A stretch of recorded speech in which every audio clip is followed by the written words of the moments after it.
আসসালামু আলাইকুম সম্মানিত হবু শিক্ষকগণ, আপনারা সবাই কেমন আছেন?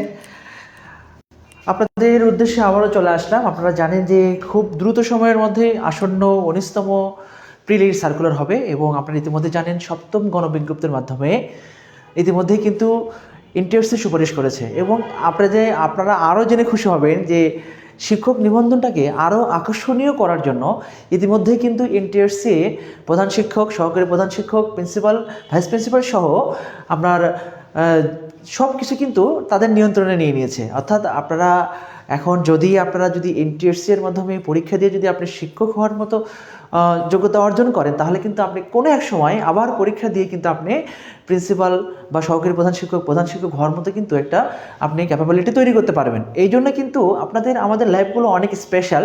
আমরা কিন্তু আপনাদের জন্যই ল্যাবগুলো অনেক স্পেশাল করে তৈরি করি, যে আপনারা প্রশ্ন বিশ্লেষণ করি। কী জন্য প্রশ্ন বিশ্লেষণ করি, আপনার জন্য কেন প্রশ্ন বিশ্লেষণটা খুব গুরুত্বপূর্ণ, এই জিনিসগুলো কিন্তু আমাদের ল্যাবগুলোতে আপনারা দেখে থাকেন।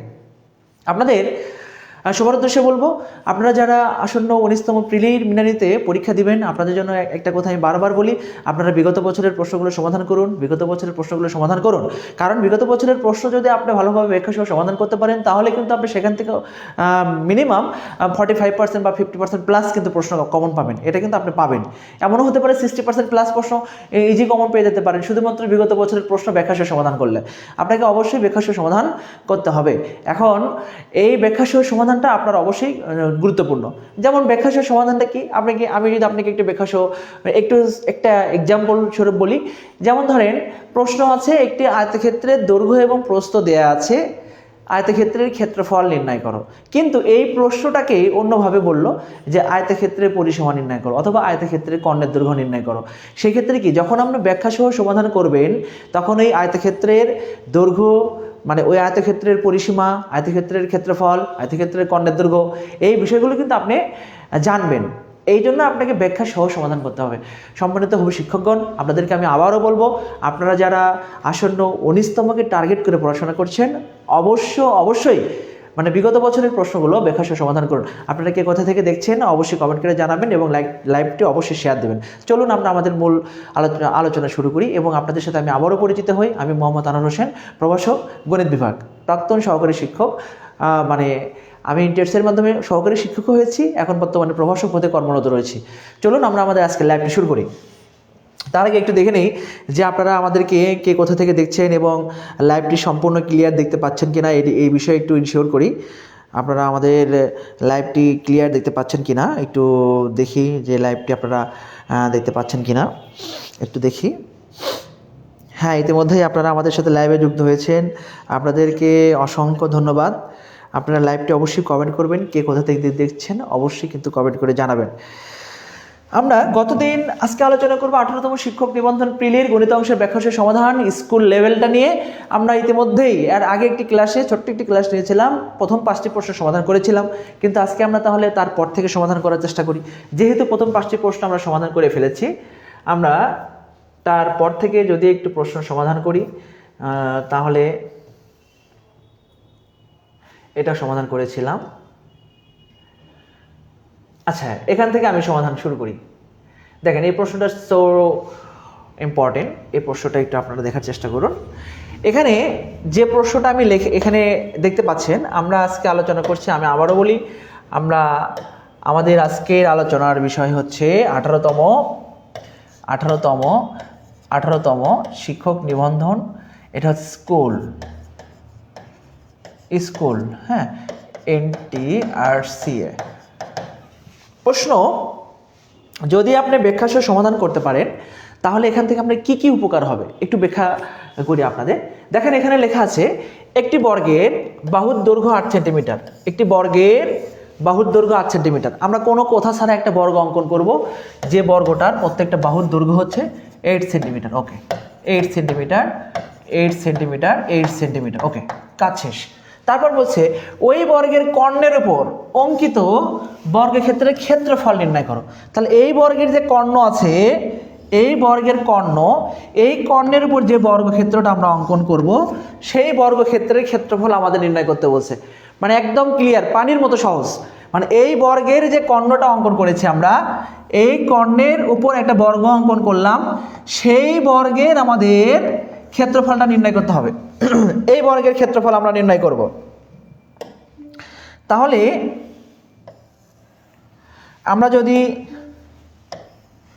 এই বর্গের ক্ষেত্রফলটা নির্ণয় করতে চাই, এখন আপনাকে বলতে হবে যে এই যে নতুন বর্গটা তৈরি হয়েছে, এই নতুন বর্গের বাহুটা হচ্ছে আগের বর্গের কর্ণের দৈর্ঘ্য।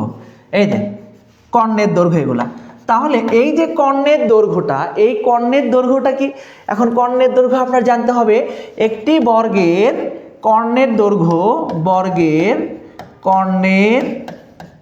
কর্ণের দৈর্ঘ্যকে আমরা প্রকাশ করি হচ্ছে √2 ইন্টু বাহু, অর্থাৎ 8√2 এত সেন্টিমিটার। তাহলে এটা হচ্ছে আগের বর্গটা। এখন আমাদের বের করতে বলছে এই বর্গের ক্ষেত্রফল। তাহলে এই বর্গের ক্ষেত্রফল যদি আমরা নির্ণয় করি, তাহলে যে কোনো বর্গের ক্ষেত্রফলই বাহু স্কোয়ার। যেহেতু বাহুটা এখানে পেয়ে গেছি 8√2, তাহলে এই বাহুটা হচ্ছে 8√2।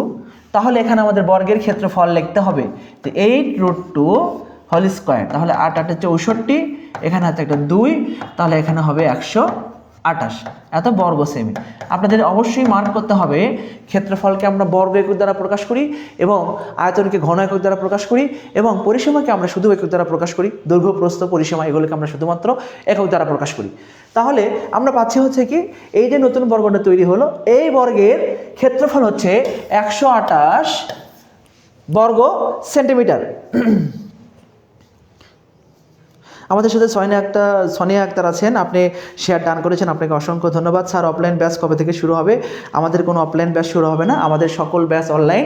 আমরা আসলে অফলাইন ব্যাচ চালু করতেছি না, আমরা অনলাইনেই আমাদের ব্যাচ আছে। আমাদের আসন্ন 19তম পিরিয়ডের জন্য অধ্যায়ভিত্তিক বিষয়ভিত্তিক ব্যাচগুলো অলরেডি ভর্তি চলছে, এবং আমাদের সাধারণ যে 100, সেই 100-র জন্য আমাদের ব্যাচ অলরেডি চলছে।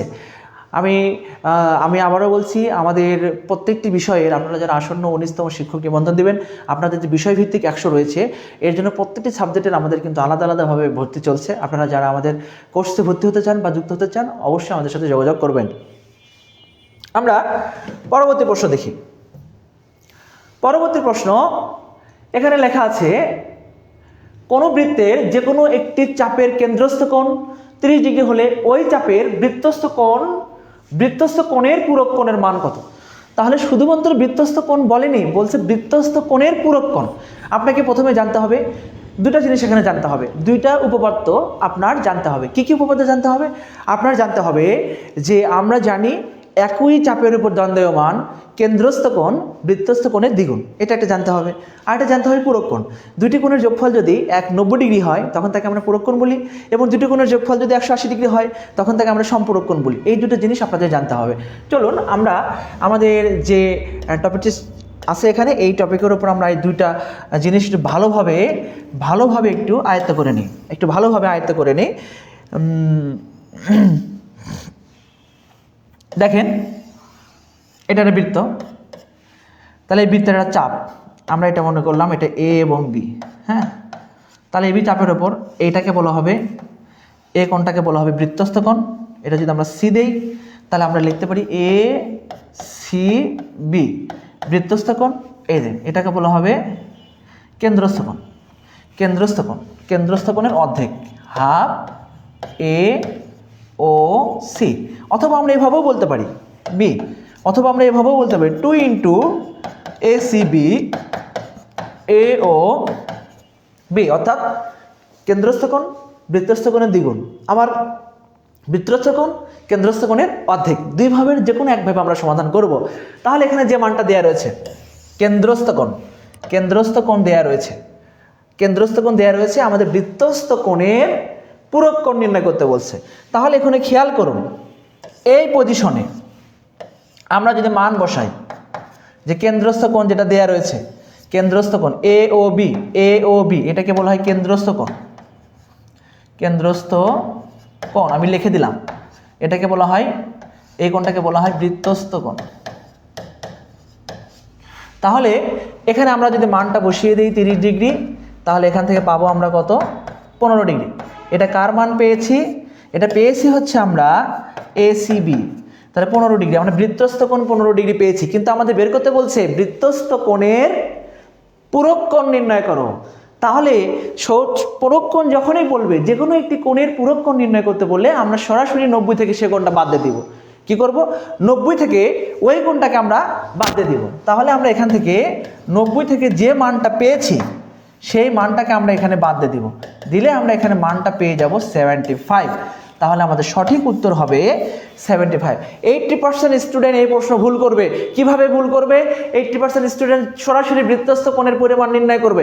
নির্ণয় করার পর দেখবে এখানে কত ডিগ্রি আসছে, 15 ডিগ্রি। সঠিক উত্তর 15 ডিগ্রি, টিক মেরে দেবে, প্রশ্ন ভুল।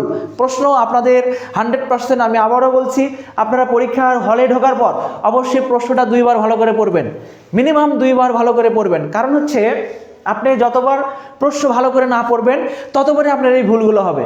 কারণ এখানে প্রশ্নগুলো এমনভাবে সেটা পড়া আছে, আপনি যদি ভুলও করেন তাও উত্তর মিলে যাবে। সাংঘাতিক এটা বিষয়, আপনি ভুল করলেও কিন্তু উত্তর মিলে যাবে। এই জন্য কিন্তু আপনাকে অবশ্যই প্রশ্নটা কিন্তু মানে ভালোভাবে খেয়াল করতে হবে। প্রশ্ন ভালোভাবে খেয়াল করে তারপর আমরা সঠিক উত্তর দিতে হবে।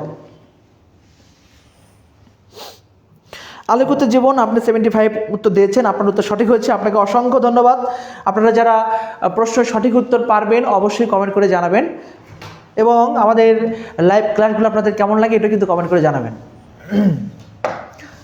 তাহলে পরবর্তী প্রশ্ন দেখেন, এই প্রশ্নটি বড় হলেও আপনাদের আমি এটা একটু বেসিক দিয়ে শিখিয়ে দিই, যাতে এই প্রশ্নটা আপনারা মোটামুটিভাবে একটু সমাধান করতে পারেন। যেমন এখানে কি বলা আছে, একটি জারে দুধ ও পানির অনুপাত দেওয়া আছে। দুধের পরিমাণ যদি পানি অপেক্ষা 8 লিটার বেশি হয় তবে পানির পরিমাণ কত লিটার? তাহলে এখানে যে প্রশ্নটা বলা আছে, এখানে আরও একবার বলি যে একটি জারে দুধ ও পানির অনুপাত দেওয়া রয়েছে। দুধের পরিমাণ যদি পানি অপেক্ষা 8 লিটার বেশি হয় তবে পানির পরিমাণ কত? তাহলে এই প্রশ্নটা আপনারা কিভাবে সমাধান করবেন?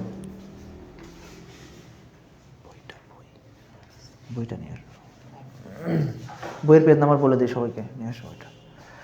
এই প্রশ্নটা দেখেন, আপনারা একটু খেয়াল করুন, আমি আবারও বলছি, একটি জারে দুধ ও পানির অনুপাত দেওয়া রয়েছে।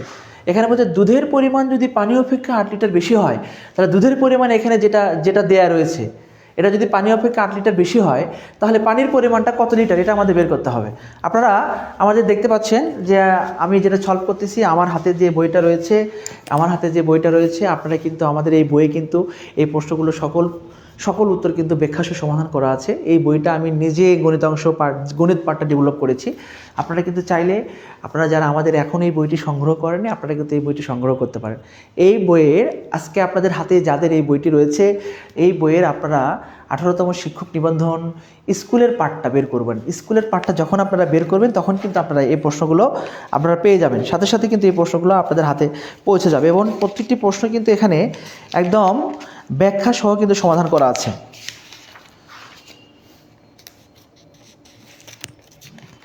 আপনারা ব্যাখ্যা সহ প্রশ্নগুলো সমাধান এখানে দেখতে পারবেন।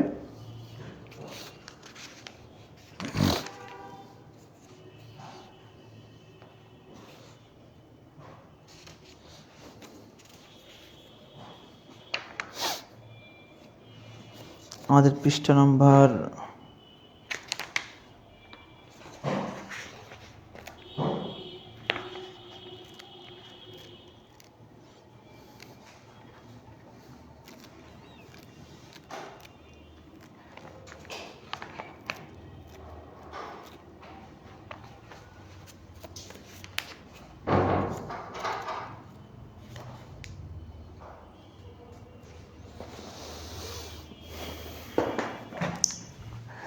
আমরা প্রশ্নটা সমাধান করি। আমরা কি কথায় লাইভে আছেন এটা যুক্ত করি।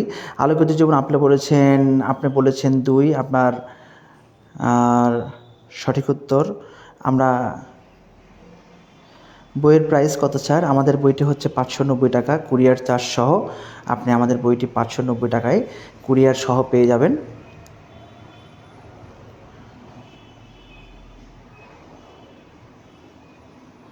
এবং আপনারা যারা আমাদের বইগুলো নিতে চাচ্ছেন, আপনাদেরকে আমি আবারও বলছি, আপনারা যারা আমাদের বইগুলো নিতে চাচ্ছেন, আপনারা আপনাদের নাম, ঠিকানা, ফোন নাম্বার আমাদের অফিসিয়াল পেজে এবং আমাদের ব্যক্তিগত পেজে, সব জায়গায় আপনারা আমাদের সবগুলো পেজে এই প্রশ্নগুলো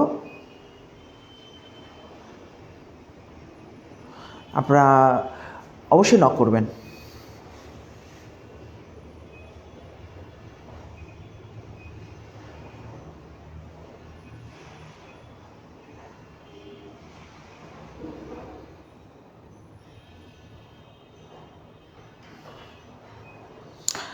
আমরা আচ্ছা, যখন এই প্রশ্নটা আমরা সমাধান করব, দেখেন এই প্রশ্নটা আমি আপনাদেরকে একটু একদম সংক্ষেপে করার চেষ্টা করে দিব।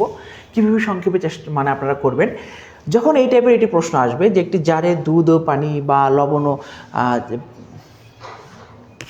একটু 1 মিনিট লাইনে থাকুন।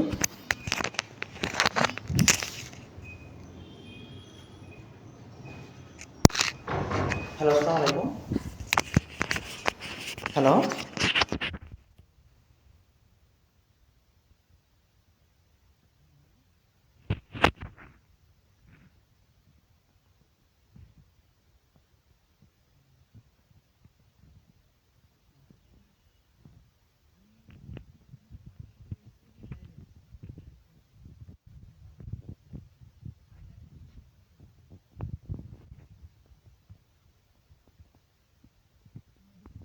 আমাদের একজন শিক্ষক, উনি আমাদের মানে প্রধান শিক্ষক নিয়োগের বিষয়ে আমাকে প্রশ্ন করেছিলেন। আমি লাইভের ভিতরে আমি একটু বলি, আমাদের এই লাইভগুলো যারা আপনারা সিনিয়র আসেন, যারা আপনারা দেখেন, প্রধান শিক্ষক নিয়োগের যে বিষয়গুলো রয়েছে এটা নিয়ে আমরা পরবর্তী লাইভে বিস্তারিত তুলে ধরবো। প্রধান শিক্ষক নিয়োগের প্রশ্ন প্যাটার্নটা কী, প্রশ্ন সিলেবাসটা কী, এগুলো আমরা আলোচনা করব। তার আগে আমরা যে বিষয়ে আলোচনা করছি সেই বিষয়টা আমরা খেয়াল করি। দেখেন এখানে যখন এই টাইপের অঙ্ক আমরা দেখতে পাবো, যখন এই টাইপের প্রশ্ন আমরা দেখব যে একটি জারে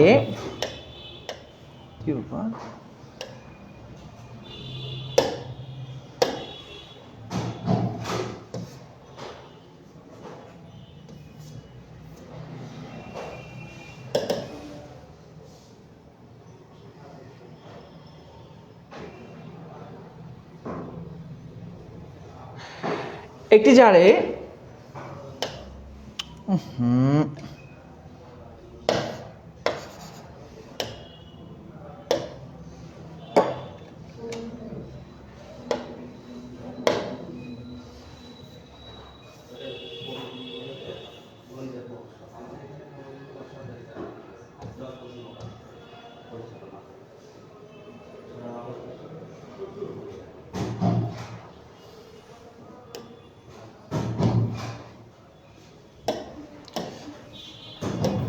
আচ্ছা, দুঃখিত, একটু টেকনিক্যাল প্রবলেমের জন্য একটু সমস্যা হয়েছিল।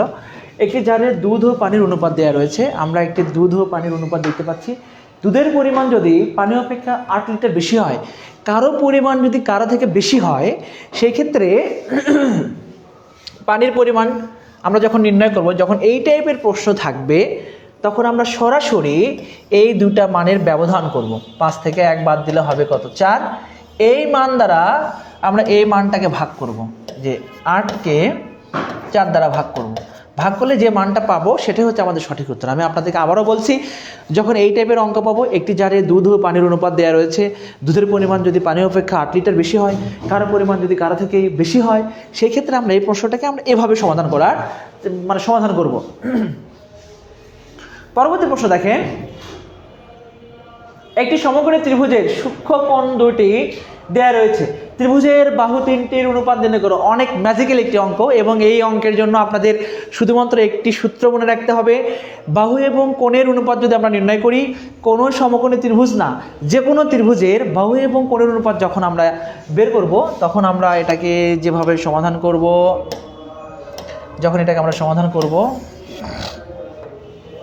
যে a divided by sine a, b divided by sine b, c divided by sine c। তাহলে এখান থেকে আমরা a এর মানটা, মানে a একটি বাহু, b একটি বাহু, c একটি বাহু। একটি ত্রিভুজের 6টি অংশ থাকে সাধারণত, একটা এ বি সি, অর্থাৎ 3টি কোণ এবং 3টি বাহু। এ কোণের বিপরীত বাহুকে বলা হয় এ বাহু, বি কোণের বিপরীত বাহুকে বি বাহু, এবং সি কোণের বিপরীত বাহুকে সি বাহু। এটাকে বলা হয় সাইন রুল। তাহলে এখানে আমাদের ত্রিভুজের 3টি কোণের পরিমাণ আছে, একটা 30 ডিগ্রি, এটা 60 ডিগ্রি, আর সমকোণী ত্রিভুজের একটি কোণ 100% 90 ডিগ্রি। এটা এমনিতেই থাকে, এটা আমরা মানে ধরে নিই যে একটি সমকোণী ত্রিভুজের একটি কোণ তো 90 ডিগ্রি, বাকি দুটি কোণের পরিমাণ যেহেতু এখানে দেওয়া রয়েছে। এখন আমরা ইচ্ছা মতো মানগুলো বসাবো। একটা মান এখানে আমরা বসাবো 90 ডিগ্রি, একটা মান এখানে বসাবো সাইন 30 ডিগ্রি, একটা মান বসাবো এখানে সাইন 60°। তাহলে এখন এখানে আমরা sin 90° মান হচ্ছে 1, sin 3° মান হচ্ছে হাফ, আর এটা মান হচ্ছে √3/2। এখন আমরা হরে দেখতে পাচ্ছি এখানে 1 আছে, এখানে হাফ আছে, এখানে √3/2 আছে। আমরা যদি এখানে 2 দ্বারা গুণ করি তাহলে এখানে 1, এখানে হবে √3, অর্থাৎ এই 2 কেটে যাবে, এই 2 কেটে যাবে, এখানে 1 এর সাথে 2 গুণ করলে শুধু 2। যখন এই টাইপের মান থাকবে সেই মানগুলোকে আমরা লিখতেই পারি যে A অনুপাত B অনুপাত C সমান 2 অনুপাত 1 অনুপাত কত, √3। আমরা কিন্তু এভাবে লিখতে পারি, কিন্তু প্রশ্নে কিন্তু আমাদের 2, 1, √3 নেই, কিন্তু আমাদের দেখতে হবে এই তিনটি বাহু কোথায় আছে। 2, 1, √3, 1, √3, 2। তো আমাদের সঠিক উত্তর হবে হচ্ছে ক নাম্বারটা। এটা আমাদের মাথায় রাখতে হবে। তাহলে প্রশ্ন সমাধান করার জন্য যখন আমরা একটি ত্রিভুজের দুইটি বাহু বা দুইটি কোণ বা তিনটি কোণ দেওয়া থাকবে, সেই ক্ষেত্রে কিন্তু আমরা সরাসরি সাইন রুলের যে সূত্র রয়েছে, এই সাইন রুলের সূত্রের সাহায্যে কিন্তু আমরা এভাবে সমাধান করতে পারবো। আপনারা একটু কমেন্ট করে জানান আপনারা বিষয়টা বুঝতে পারলেন কিনা।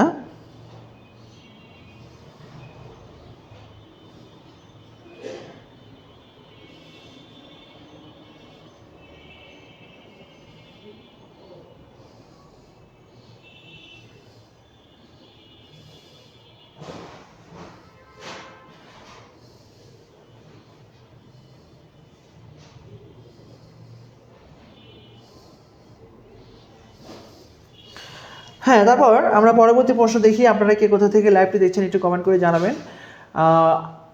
এই প্রশ্নটা মোস্ট ইম্পর্টেন্ট একটি প্রশ্ন, যে প্রশ্নটা আমরা এখন আলোচনা করব। একটু দেখে নেই আমরা কে কমেন্ট করে, কে কোথা থেকে কমেন্ট করছেন এবং লাইভটি ক্লিয়ার দেখতে পাচ্ছেন কিনা। যদিও আজকে আমাদের লাইভটি একটু প্রবলেমের কারণে আপনাদের সাথে কমিউনিকেশন একটু প্রবলেম ছিল।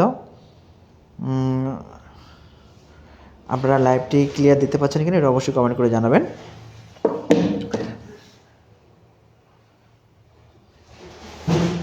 এখানে আমরা দেখতে পাচ্ছি 5 সেন্টিমিটার ব্যাসার্ধ বিশিষ্ট বৃত্তের কেন্দ্র থেকে 4 সেন্টিমিটার দূরবর্তী জ্যা, অর্থাৎ 5 সেন্টিমিটার ব্যাসার্ধ বিশিষ্ট বৃত্তের কেন্দ্র, 5 সেন্টিমিটার ব্যাসার্ধ বিশিষ্ট বৃত্তের কেন্দ্র। আচ্ছা, একটা বৃত্ত অঙ্কন করব।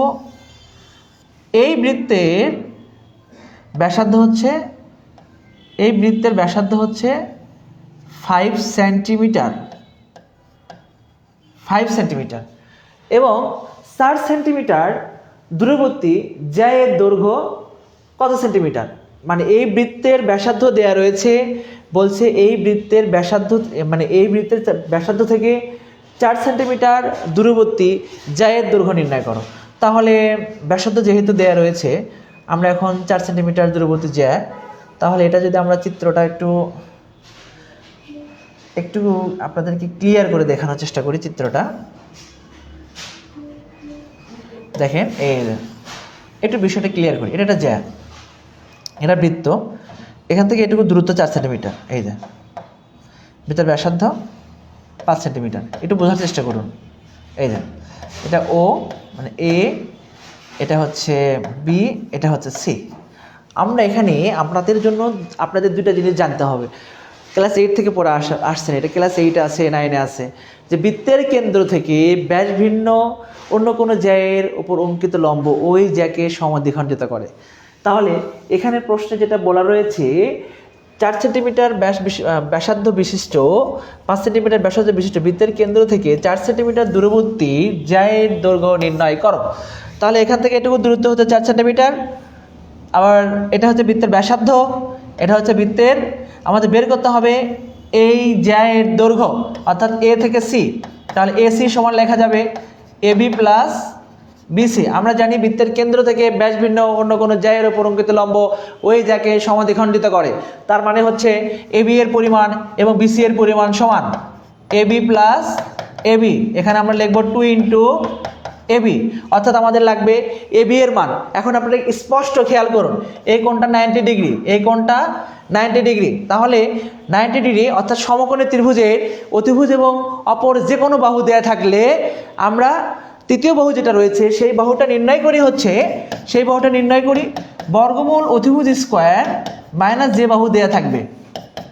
তাহলে এখানে 9, 3, তাহলে এই মানটা হচ্ছে কত 3। তাহলে এখান থেকে আমরা মানটা বসিয়ে দেবো 2 × 3 সমান 6 সেন্টিমিটার। আমাদের সঠিক উত্তর হচ্ছে 6 সেন্টিমিটার। দেখেন আপনারা প্রশ্নটা বুঝতে পেরেছেন কি না?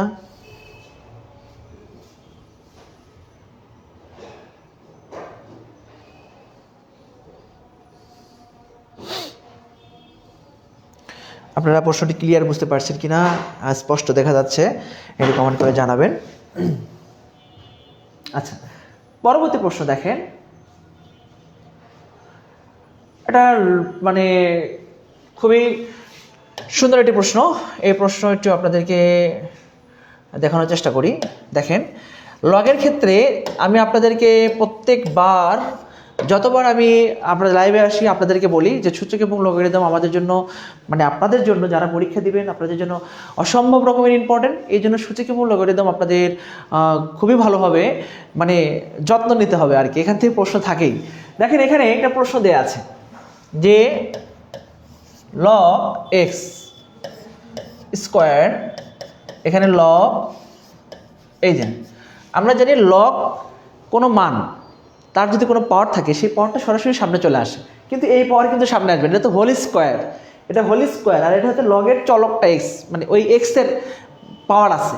সেক্ষেত্রে আমরা কিন্তু এখানে সরাসরি লিখব যে লগ এক্স, ওকে, টুটা সামনে নিলাম, এই যে, ওকে ফাইন।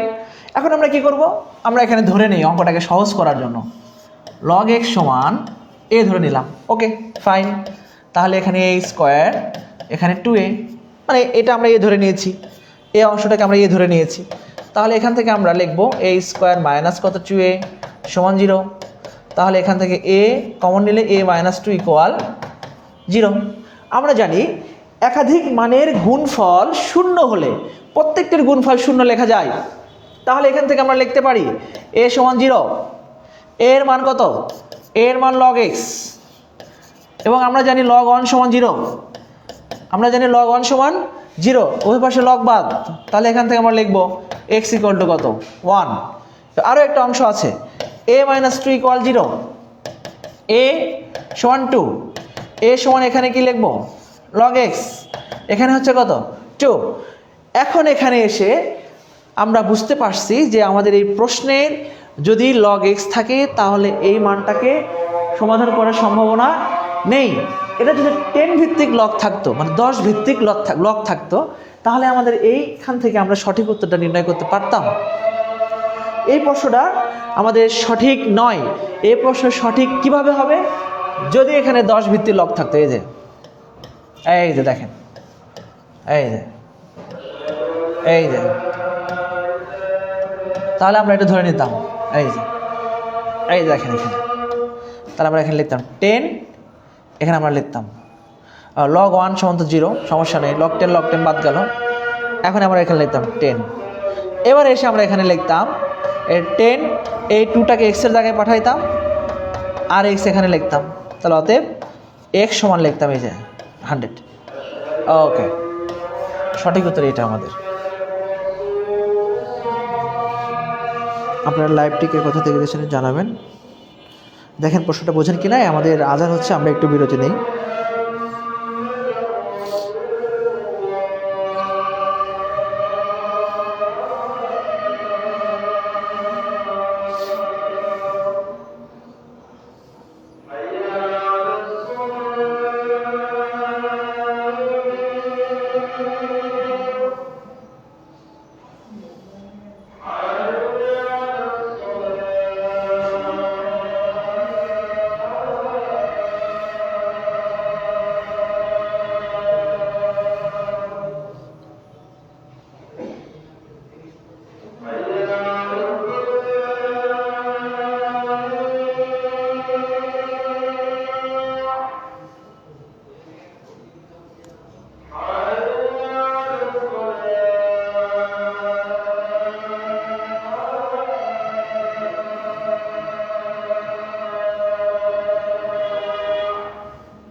আচ্ছা, আমরা শুরু করি। তাহলে এই প্রশ্নটি আমরা 10 ভিত্তিক লগ যখন থাকবে তখন কিন্তু আমরা এই প্রশ্নটি কিন্তু সহজেই সমাধান করতে পারবো। যদি এরকম মান থাকে আমরা ধরে নেব সেই প্রশ্নের সঠিক উত্তর বের করা ইম্পসিবল, অর্থাৎ 10 ভিত্তিক লগ ছাড়া।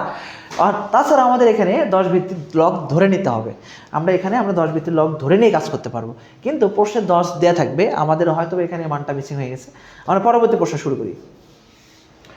পরবর্তী প্রশ্নটা খুবই ইজি। আমি আপনাদেরকে এই প্রশ্ন অসংখ্যবার দেখিয়েছি, আবার দেখাবো। দেখেন, এই প্রশ্নটা আমি অসংখ্যবার দেখিয়েছি, আবার দেখাবো এই প্রশ্নটা। এখানে এই প্রশ্নটা কিন্তু আমরা সর্বোচ্চ হলে 5 সেকেন্ডের মধ্যে আমরা এই প্রশ্নটা সমাধান করে ফেলি। কিভাবে সমাধান করে ফেলি?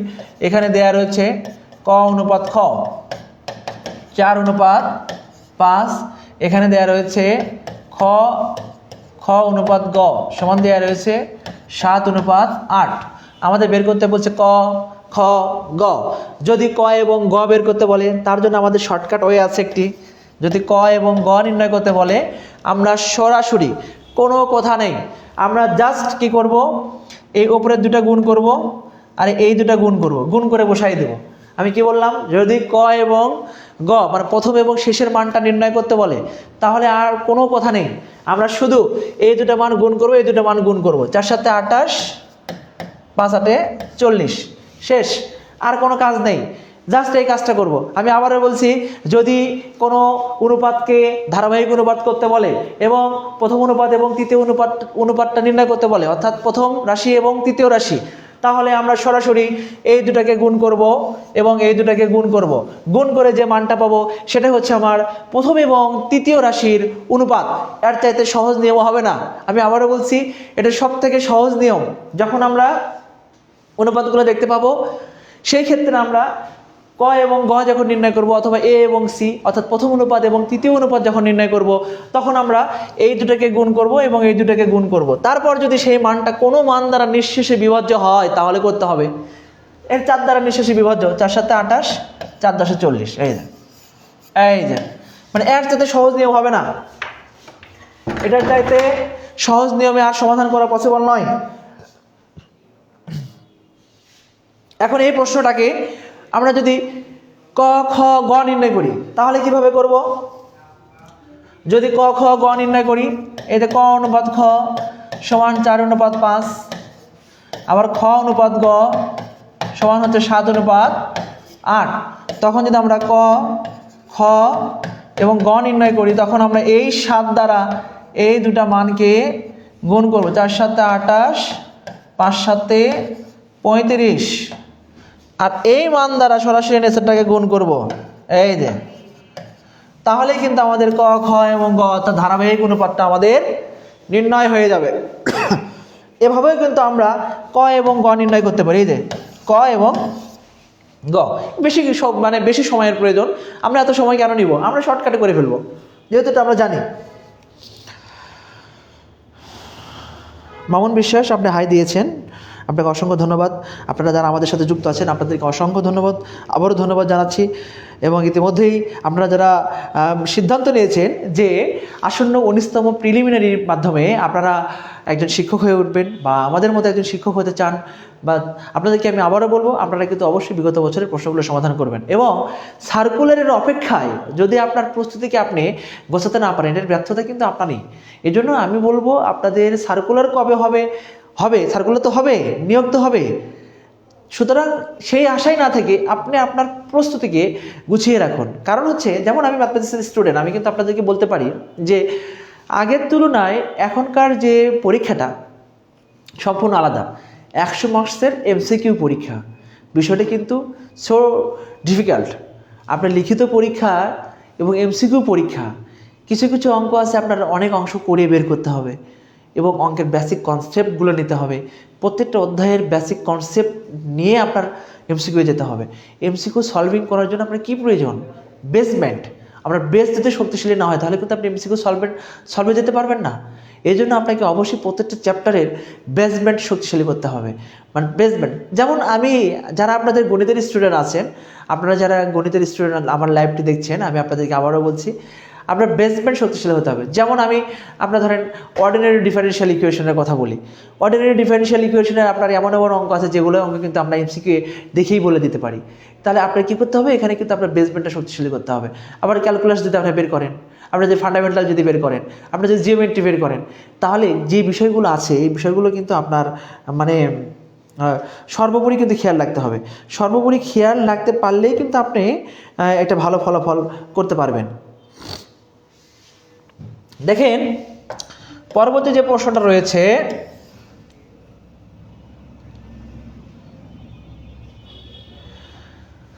তেরো নম্বর। এখানে বলছে 1 সেন্টিমিটার, 2 সেন্টিমিটার, 3 সেন্টিমিটার, 4 সেন্টিমিটার। হ্যাঁ, 1 centimetre, 1 centimetre, 2 centimetre, 3 centimetre, 4 centimetre দৈর্ঘ্য বিশিষ্ট 4টি রেখাংশ দ্বারা কয়টি ত্রিভুজ অঙ্কন করা যায়?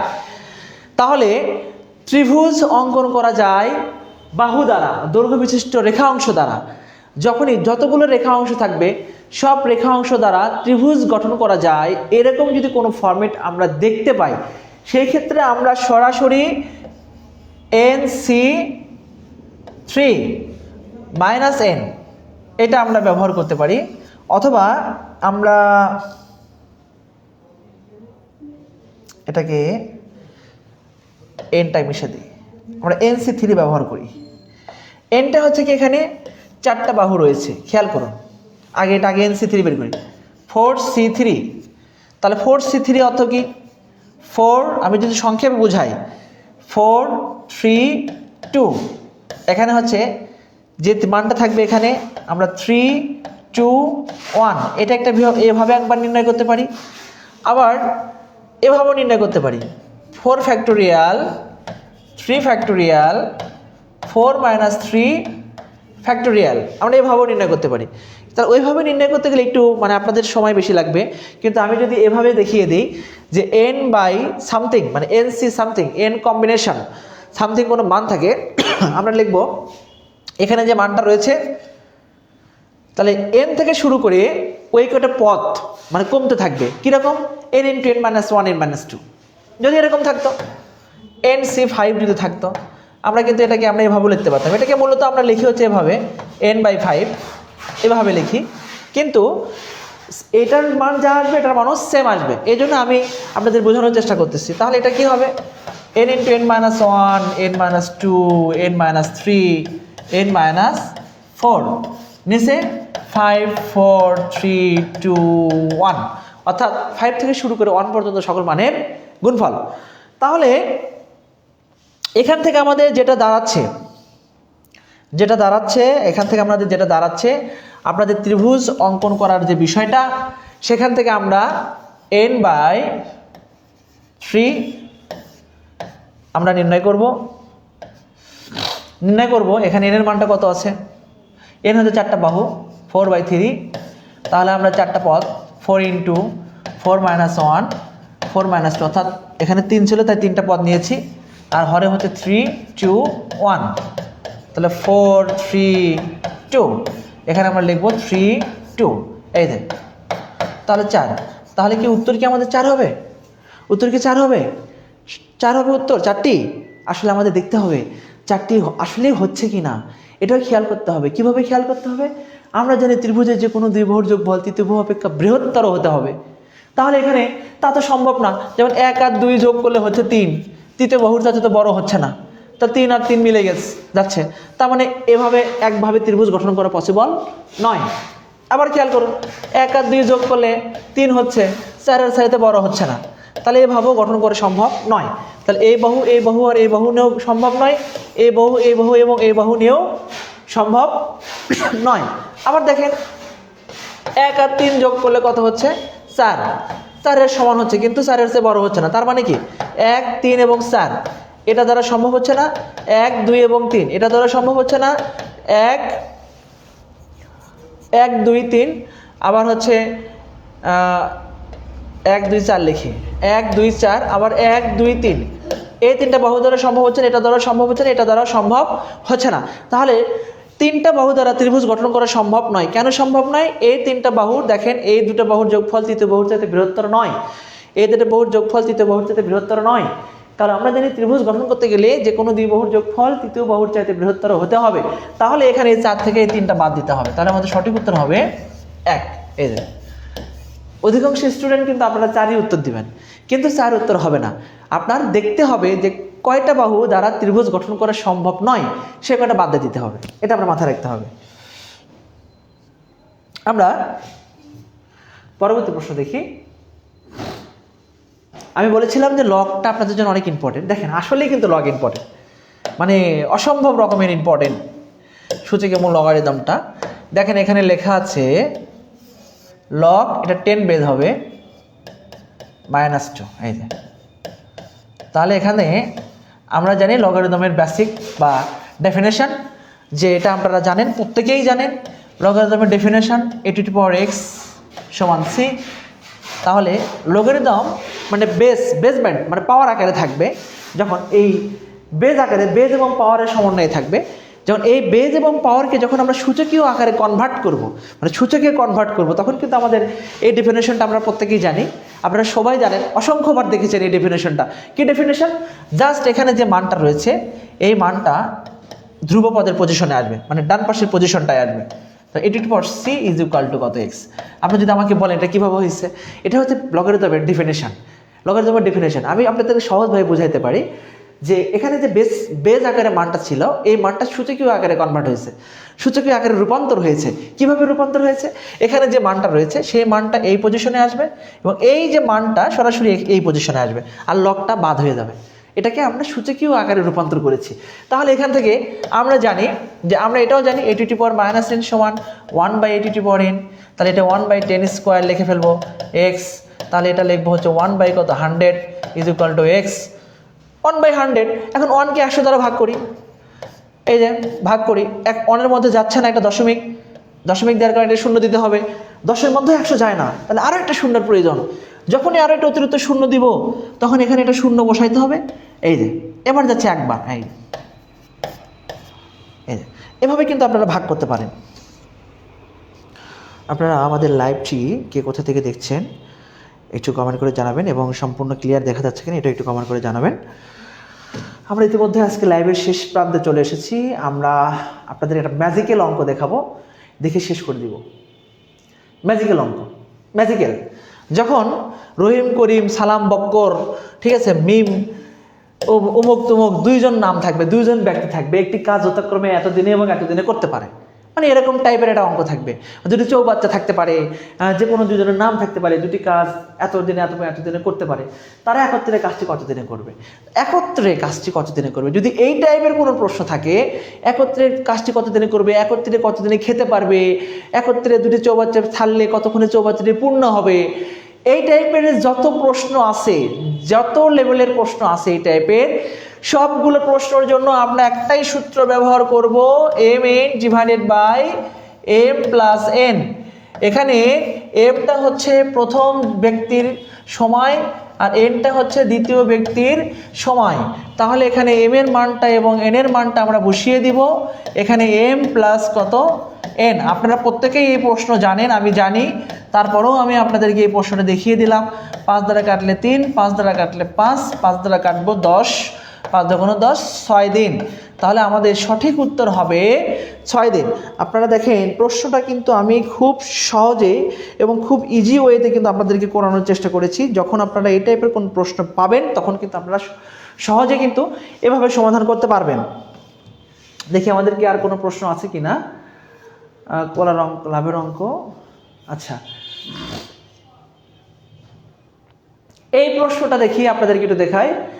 এই প্রশ্নটা আপনারা অনেকেই অনেক রকমভাবে করেছেন, অসংখ্য রকমের রূপ দিয়ে এটা আপনারা সমাধান করেছেন, কিন্তু এই প্রশ্নটা সো হার্ড, মানে একটু কঠিন টাইপের আর কি, মানে একটু পরিশ্রম করে এই প্রশ্নটা সমাধান করতে হয়। তারপরেও আপনারা অনেকেই অনেক শর্টকাট নিয়ম জানেন, আমিও একটু আপনাদেরকে শেখানোর চেষ্টা করি যে এই প্রশ্নটা আমরা কিভাবে সমাধান করতে পারি। বলছে 5 টাকায় 8টি কলা ক্রয় করে 5 টাকায় 6টি কলা বিক্রয় করলে শতকরা কত টাকা লাভ বা ক্ষতি হবে? মানে আমি আপনাদেরকে যখন এর টাইপের অঙ্ক শেখানোর চেষ্টা করি তখন আমি বলি ক্রয় মূল্যের সংখ্যা এবং বিক্রয় মূল্যের সংখ্যাটা সেম রাখবেন। ক্রয় মূল্যের সংখ্যা এবং বিক্রয় মূল্যের সংখ্যাটা সেম রাখবেন, মানে সর্বদাই ক্রয় মূল্য আর বিক্রয় মূল্যটা আমরা সেম রাখার চেষ্টা করব। যেমন এখানে বলেছে 5 টাকায় 8টি কলা ক্রয় করেছে, তাহলে আমরা এখানে লিখতে পারি যে 8টি কলার ক্রয় মূল্য 8টি কলার ক্রয় মূল্য 5 টাকা। ওকে, তাহলে আমরা যদি এখানে 8টি কলার বিক্রয় মূল্য বের করি আর লিখি এখানে 6টি কলার বিক্রয় মূল্য 6টি কলার বিক্রয় মূল্য হচ্ছে 5 টাকা। তাহলে একটি কলার বিক্রয় মূল্য 5/6, 8টি কলার বিক্রয় মূল্য।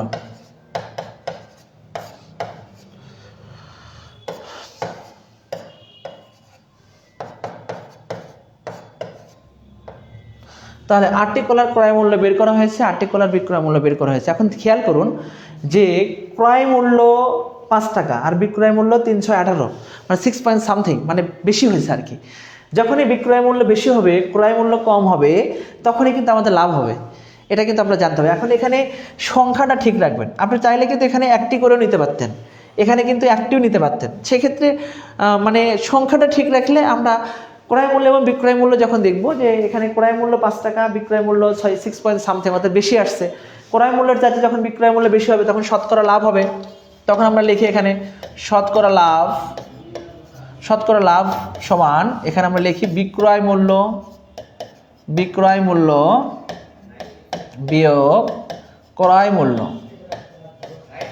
এখানে আমরা লিখব ক্রয় মূল্য গুণ 100। এই তাহলে এখানে বিক্রয় মূল্যটা বসিয়ে দিব 20/3, ক্রয় মূল্য হচ্ছে কত 5 গুণ 100, এখানে ক্রয় মূল্য 5 আমরা লাগাই দিব। তাহলে এখানে 3 5 15, 15 থেকে 20 বাদ দিলে হবে 5/3। এখানে আমরা দেখতে পাচ্ছি এটা কেটে দিলে হবে 20, 5 করে 100/3, অর্থাৎ 33 সমস্ত 1/3%। এই যে দেখেন, আপনারা অনেকেই অনেক রকমভাবে করেছেন, কিন্তু আমি আমার মতো করে দিলাম। আমরা একটি নির্দিষ্ট দ্রব্যর ক্রয় মূল্য এবং বিক্রয় মূল্যের যে সংখ্যাটা ঠিক করে নিয়েছি। নেওয়ার পর দেখলাম এটা ক্রয় মূল্য এবং এটা হচ্ছে কি বিক্রয় মূল্য। বিক্রয় মূল্য যখন ক্রয় মূল্যের চাইতে বেশি হবে তখন শতকরা লাভ হয়। বিক্রয় মূল্য মাইনাস ক্রয় মূল্য ভাগ ক্রয় মূল্য গুণ 100। এখান থেকে আমরা সমাধান করে আমরা সঠিক উত্তরটা পেয়ে গেছি। যে তাহলে এভাবে কিন্তু আমরা অঙ্কটা সমাধান করতে পারবো। আমি আবারও বলছি, আপনারা যারা আসন্ন 19তম শিক্ষক নিবন্ধনের মাধ্যমে শিক্ষক হতে চান, আপনারা আর সময় নষ্ট না করে এখনই পড়াশোনা শুরু করুন এবং অবশ্যই বিগত বছরের প্রশ্নগুলো সমাধান করবেন। আপনারা নিয়মিত সাদিক পাবলিকেশনের পেজে লক্ষ্য রাখবেন এবং আমরা নিয়মিত আপনাদেরকে এরকম ক্লাস উপহার দিব। এবং আপনাদেরকে আমি আবারও বলে রাখি যে বাংলাদেশের একমাত্র পাবলিকেশন সাদিক পাবলিকেশন কিন্তু ইতিমধ্যেই বিষয়ভিত্তিক প্রত্যেকটি সাবজেক্টের মানে বই রেডি করেছে। আপনারা যারা এখন আমাদের বই অর্ডার করেননি, আমাদের Sadik publication page, Sadik sir page, Anwar sir page এবং হোয়াটসঅ্যাপ যে কোনো নাম্বারে কিন্তু আমাদের সাথে কমিউনিকেশন করতে পারেন এবং আমাদের বইটি আপনি নিয়ে নিতে পারেন। এবং আবারও বলছি যে আমাদের বইটি কিন্তু কোনো টাকায় অগ্রিম পেমেন্ট করতে হয় না। আমরা সম্পূর্ণ ক্যাশ অন ডেলিভারিতে বইটি দিচ্ছি। আপনি বইটি পেয়ে দেখে পড়ে তারপর আপনি কিন্তু টাকা পরিশোধ করার সুযোগ পাচ্ছেন। ডেলিভারি ম্যানকে মিনিমাম 10 মিনিট সময় আপনারা বসিয়ে রেখে কিন্তু বইটি নিতে পারবেন। সবাই ভালো থাকবেন, সুস্থ থাকবেন। দেখা হবে আগামী দিন নতুন একটি ভিডিও নিয়ে। আল্লাহ হাফেজ।